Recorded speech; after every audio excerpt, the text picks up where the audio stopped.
महत्वपूर्ण भूमिका होती है। इस विषय को ध्यान में रखते हुए राज्य सरकार और विभाग की मंशा के अनुसार ऐसे प्रशिक्षण आयोजित किए जाते हैं। आज उस प्रशिक्षण में हम सभी उपस्थित हैं। मैं आप लोगों से आग्रह करूंगा कि ये विषय हम समझने का प्रयास करें। बहुत सारे विषय हैं जो एसडीएमसी और उसका मकसद क्या है कि जो नई राष्ट्रीय शिक्षा नीति एनईपी 2020 नेशनल एजुकेशन पॉलिसी उसको संपूर्ण भारतवर्ष में कैसे लागू किया जाना है, उसी संदर्भ को मद्देनजर रखते हुए ये सारे प्रशिक्षण हमको समझना है। आज हमारे साथ हम पहले भी हैं, ईओ साहिबान पहले से भी प्रशिक्षण प्राप्त कर चुके हैं, लेकिन जो एसएमसी के अध्यक्ष हैं वो इस बार इसमें जुड़ रहे हैं, तो उनको भी इस विषय को समझना है, वो भी समाज के साथ कनेक्ट होकर के इस विषय को समझा सके। तो बहुत सारी चीज़ों को हम ध्यान में रखेंगे। उसमें एफएलएन वाला भी विषय भी है, ये बार बार आता है। ये 2026-27 तक इसी की चर्चा चलेगी, क्योंकि अब उसको ग्राउंड लेवल पर उतारने का प्रयास किया जा रहा है। केंद्र सरकार और राज्य सरकार इसमें बिल्कुल प्रयासरत है। तो जब भी अब आगे होने वाले जितने भी प्रशिक्षण होने वाले हैं वो इसी को ध्यान में रखते हुए किए जाए। तो हमारे को इस विषय को बहुत ही महत्वपूर्ण तरीके से समझना। मैं आपके सामने जो विषय रखना चाह रहा हूँ वो राष्ट्रीय शिक्षा नीति 2020। हमारे स्तर पर हम क्या कर सकते हैं, बहुत सारे उसके पार्ट्स हैं।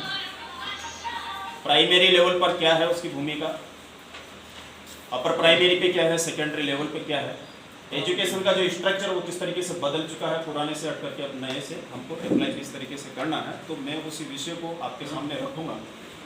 राष्ट्रीय शिक्षा नीति 2020 मानव संसाधन विकास मंत्रालय भारत सरकार का एक बहुत ही शानदार प्रकल्प है जिसको हमको लगातार आगे बढ़ाना है। इसके पहले भी कई राष्ट्रीय नीतियां बनी है शिक्षा से संबंधित।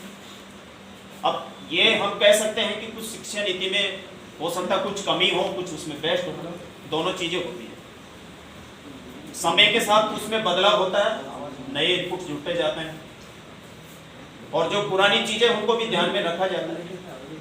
उसी विषय को ध्यान में रखते जब देश स्वतंत्र हुआ हमारा, उस समय भी इस बात की जरूरत पड़ी कि एजुकेशन सिस्टम को कैसे सुधारा जाए और किस तरीके से उसको सिस्टम के तौर पे यानी व्यवस्थित तरीके से कार्य करें। उस संदर्भ में ये बात हुई। सबसे पहले 1952-53 में माध्यमिक शिक्षा कमीशन का गठन हुआ। विश्वविद्यालय समिति शिक्षा कमीशन 1948-49 में भी इसकी चर्चा हुई देश आजाद होने के लिए, लेकिन वो जो कमीशन बना था वो बहुत उच्च स्तरीय।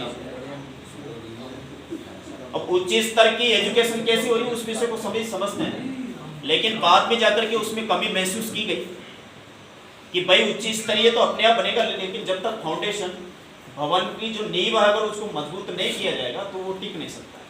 तो हम कहाँ से जो भारत की जो भी इंटेलेक्चुअल कैपेसिटी जो बच्चों की होती है उसको किस तरीके से प्रयोग में करें और उसको उस एनर्जी को किस तरीके से राष्ट्र हित में प्रयोग में किया जाए। तो हमको नीचे के स्तर पे भी ध्यान देना चाहिए। पूरे विश्व का जो स्ट्रक्चर ढांचा हो बाहर के देशों का भी, वो किस तरीके से प्राइमरी लेवल को लेकर के कितने चिंतित रहते हैं, तो उस विषय में उसके बाद में फिर आगे सुधार करने के लिए राष्ट्रीय शिक्षा नीति 1968 है। शिक्षा कमीशन 1964-66 में डॉक्टर डीएस कोठारी की अध्यक्षता में कमीशन बनाया गया। वहां पर भी कुछ अच्छे प्रयास करने की कोशिश की, लेकिन फिर भी उसमें कुछ कमियां हैं, क्योंकि वो एक संवर्ती का सूची का विषय नहीं था। जब ये 1968 की जो शिक्षा नीति बनी उसमें केवल स्टेट यानी एक तरफा ही काम होता सेंट्रल लेवल पर। उसके बाद में 1968 में जो शिक्षा नीति, इन दोनों विषयों को रखा गया कि एजुकेशन को संवर्ती सूची का विषय बनाया जाए, जिसमें केंद्र भी निर्णय ले सके और राज्य सरकार भी उस पर निर्णय ले सकती है। राज्य सरकार अपने राज्य में किस तरीके की, क्योंकि हर राज्य की अपनी अपनी एक भूमिका होती है, उसका भौतिक वातावरण सारी चीज़ें अलग होती है, डिफरेंट होती है। एक स्टेट दूसरे स्टेट से एजुकेशन के मामले में डिफरेंट हो सकता है, उसका इंफ्रास्ट्रक्चर उसकी कैपेसिटी सारी अलग हो सकती है। दोनों चीज़ों को ध्यान में रखते हुए कि उस पर केंद्र भी निर्णय ले और राज्य सरकार भी निर्णय ले, दोनों को इस विषय में छूट दी गई।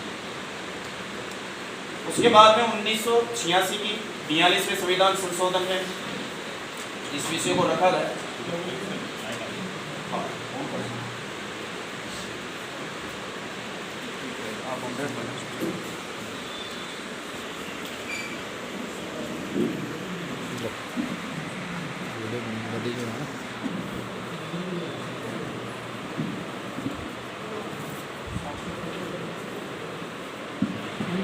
ऐसा तो नहीं कोई पेन मिल गया